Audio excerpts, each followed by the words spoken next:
Ang bulaklak na pinapasok sa loob ng simbahan na kung tawagin bouquet na galing sa magkasintang ikinasal, ito yun.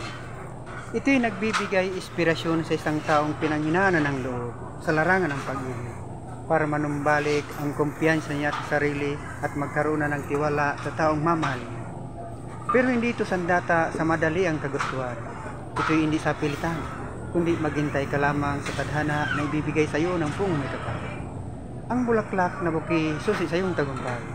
Kaya ingatan mo kaibigan ang taong iyong napupusuan para makarating ka rin sa magiging iyong sumpahan sa harap ng sagradong altar sa loob ng simbahan.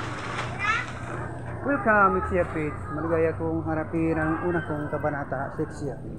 Ito ang yugto ng aking buhay, Ixiapit, at akin ang kakalimutan ang noon na nagi kong buhay. Mga nauna at huli kong nakaraan. Maraming salamat sa inyo, mga kaibigan. Salamat po. Salamat po sa manghang na panunod at pagtangkilik sa Dalagtir Secret Box.